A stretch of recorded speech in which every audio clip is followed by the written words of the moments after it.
नमस्कार, मैं अनिल कुमार दीक्षित अपने वीडियो चैनल दीक्षित जी स्पीक्स में आपके लिए एक और कार्यक्रम लेकर के उपस्थित हुआ हूँ।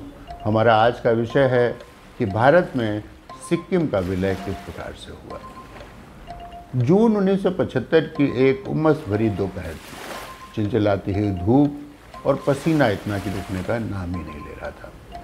एक पान सुपारी का कारोबारी बांग्लादेश के तत्कालीन प्रेसिडेंट मुजीबुर रहमान से मिलने के लिए उनके कार्यालय के बाहर बैठा हुआ था। जब वह मुजीबुर रहमान से मिलने उनके ऑफिस में पहुंचा और उसने अपना आसन ग्रहण कर लिया तो उसने बिना किसी भूमिका के बात शुरू की और इस पर मुजीबुर रहमान ने समझा कि शायद कोई कारोबार के तहत अभी बात हो रही होगी। लेकिन उस व्यक्ति ने मुजीबुर रहमान को कुछ ऐसी बात बताई जिसको सुन करके मुजीबुर रहमान के पैरों तले की ज़मीन खिसक गई। उस व्यक्ति ने मुजीब को बताया कि जल्द ही उनकी सरकार का तख्ता पलट दिया जाएगा। उसने इतना ही नहीं बल्कि यह भी बताया कि तख्ता पलटने वाला व्यक्ति कौन होगा। उस शख्स ने मुजीबुर रहमान को लगभग 1 घंटे की मुलाकात में बराबर ये समझाने का प्रयास किया कि वे सतर्क रहें, लेकिन मुजीबुर रहमान को उसकी बात समझ में नहीं आई। इस घटना के 1 हफ्ते बाद मुजीबुर रहमान की उनके परिवार के 40 सदस्यों के साथ हत्या कर दी गई और शासन किसी और के हाथ चला गया। सारे घटनाक्रम पर नज़र रखने वाला व्यक्ति और कोई नहीं बल्कि भारतीय अन्वेषण संस्था रा के प्रमुख श्री KN काव थे। रा के गठन में भी श्री काव ने महत्वपूर्ण भूमिका अदा की थी। श्री काव ने वैसे तो अपनी कोई आत्मकथा नहीं लिखी है, लेकिन उन्होंने अपने संस्मरणों को रिकॉर्ड किया है और उनको 4 भागों में विभक्त करके भारत सरकार को सौंप दिया है और यह शर्त लगा दी है कि इन्हें सुना, पढ़ा या लिपिबद्ध किया जाए तब जबकि उनकी मौत को 25 वर्ष पूरे हो चुके हों।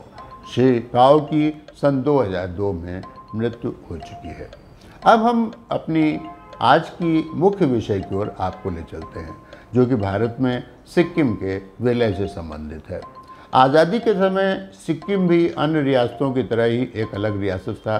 सरदार पटेल, जो कि सभी रियासतों को आपस में मिला करके भारत को गणराज्य बनाने का कार्य देख रहे थे, यह चाहते थे कि सिक्किम को भी भारत में मिला लिया जाए।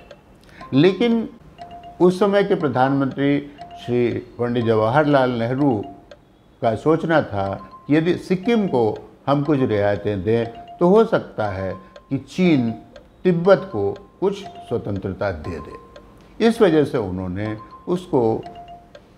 उसकी स्थिति को अतिरिक्त रखा और खाली ये बात समझौते में लिखी गई कि रक्षा और विदेश संबंधित मामले भारत देखेगी। थोड़े दिनों में स्थिति बदली। सन 1967 में सिक्किम को चौग्याल, जो कि वहाँ के अंतिम शासक भी हुए, भारत आए और उन्होंने प्रधानमंत्री श्रीमती इंदिरा गांधी से मांग की कि सिक्किम में सन 1950 के पहले की स्थिति को बहाल कर दिया जाए। उन्होंने सिक्किम को पूर्ण राष्ट्र का दर्जा दिए जाने की मांग की। श्रीमती गांधी का उस समय प्रधानमंत्री के रूप में पहला कार्यकाल था और वो देश की आंतरिक राजनीति में उलझी हुई थी। अतः उन्होंने सिक्किम के लिए परमानेंट एसोसिएशन का स्टेटस ऑफर किया। जब इस मामले को सेना प्रमुख श्री मानेक शॉ की राय ली गई तो उन्होंने इंदिरा गांधी को सिक्किम के सामरिक महत्व को समझाते हुए कहा कि सिक्किम में सेना को रखने का पूर्ण अधिकार वे अपने पास ही रखेंगे। जब श्रीमती गांधी सन 1971 के युद्ध से निपट चुकी और उन्होंने रा प्रमुख श्री काव से कहा कि वे सिक्किम को भारत में मिलाना चाहती हैं और वे बताएं कि वे इस मामले में उनकी किस प्रकार से मदद कर सकते हैं। श्री RN काव पर श्री नितिन की एक पुस्तक के अनुसार श्री काव ने एक योजना बनाई और उसे श्रीमती गांधी को सौंप दिया। अनुसार चौग्याल को शासन को कमज़ोर करने की सिफारिश की गई थी और उसके लिए स्थानीय नेताओं की मदद की जाए। श्रीमती गांधी के लिए अच्छा था कि इसी समय सिक्किम में एक लोकतांत्रिक व्यवस्था लागू करने और राजतंत्र को समाप्त किए जाने के लिए आंदोलन चलने लगे। ज़रूरत थी कि सिक्किम में चुनाव कराए जाएं और वहाँ की विधानसभा में एक प्रस्ताव पारित हो कि सिक्किम का भारत में विलय कर दिया जाए। इसमें एक अड़चन यह आ रही थी कि उसी समय खबर मिली कि सिक्किम में एक अमरीकी ऑफिसर मौजूद है और उसकी मुलाकात चोग्याल से भी हो रही है। उस अमरीकी नागरिक की मौजूदगी की वजह सिक्किम के राजा की पत्नी भी हो सकती थी, जो कि एक अमरीकी थी। इस अमरीकी सिक्किम के महारानी का और अमरीकी ऑफिसर की सिक्किम में मौजूदगी का जिक्र हम आपको किसी दूसरे अंक में बताएंगे। केंद्र सरकार ने उस अमरीकी ऑफिसर की वहाँ मौजूदगी को गंभीरता से लिया और प्रयास किया कि सिक्किम को अंतर्राष्ट्रीय मुद्दा बनने से पहले ही वहाँ के जन आंदोलन को तेज कर दिया जाए। इसके लिए सिक्किम की सड़कों के ऊपर सेना का मार्च कराया गया, जिससे कि वहाँ की जनता को यह भरोसा हो जाए कि यदि कोई स्थिति विस्फोटक होती है तो उसमें भारतीय सेना उनकी मदद करेगी। हुआ भी वही जो भारत सरकार चाहती थी। सिक्किम के युवराज एक दिन लोकतंत्र समर्थकों की भीड़ में फंस गए और उनको सुरक्षित निकालने के लिए उनके गार्डों ने वहां उपस्थित जनता के ऊपर गोली चला दी, जिसमें 2 लोगों की मृत्यु हुई। उसके बाद पूरे सिक्किम में अराजकता की स्थिति पैदा हो गई और जो भारत सरकार चाहती थी वही हुआ।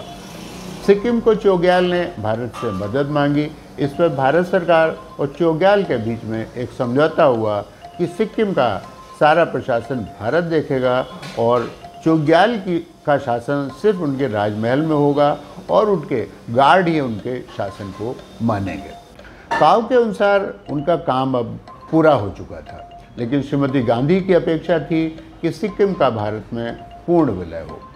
अब चुनाव की बारी थी। चुनाव हुए और एक अन्य कार्य के लिए जनता की राय ली गई कि क्या सिक्किम की जनता भारत में सिक्किम का पूर्ण विलय चाहती है। भारत भारी बहुमत से दोनों ही मोर्चों पर सिक्किम कांग्रेस को विजय मिली। अब एक काम अभी और बाकी था। इसकी शुरुआत ऐसे हुई। गंगटोक, जो कि सिक्किम राज्य का मुख्यालय उस समय भी था, कि सुबह बहुत ही सुहावनी थी। बादलों का कहीं नामो निशान नहीं था। धूप खिली हुई थी और लोग अपने कामों पर निकल चुके थे। चोग्याल को अपने महल के बाहर सैनिकों के भारी बूटों और सेना की गाड़ियों की आवाज़ सुनाई दी। वे कुछ स्थिति को भांप गए। सेना ने राजभवन को घेर लिया था। राजभवन के गार्डों ने कुछ विरोध अवश्य किया, लेकिन मात्र 20 मिनट में ही उन्होंने समर्पण कर दिया। चोग्याल को सेना ने अपने कब्जे में ले लिया और पूर्व निर्धारित योजना के तहत उन्हें इंडिया हाउस ले जाया गया, जहां से उनको बाद में गंगटोक के बाहर एक गेस्ट हाउस में नज़रबंद कर दिया गया। इसके बाद एक रेफरेंडम के तहत वहाँ की 97% जनता ने भारत में विलय के लिए अपनी सहमति दी। इसके बाद संसद में एक प्रस्ताव पास हुआ, जिसके तहत 16 मई सन 1975 को सिक्किम को भारत के 22वें राज्य के रूप में भारत में शामिल कर लिया गया। तो ये कहानी यहाँ खत्म होती है। आप अपने कमेंट बॉक्स में अपनी राय अवश्य लिखिएगा। हमारे चैनल को यदि आपने अभी तक सब्सक्राइब न किया हो तो सब्सक्राइब अवश्य कीजिएगा। अपना ख्याल रखिएगा। अनिल दीक्षित का नमस्कार स्वीकार हो।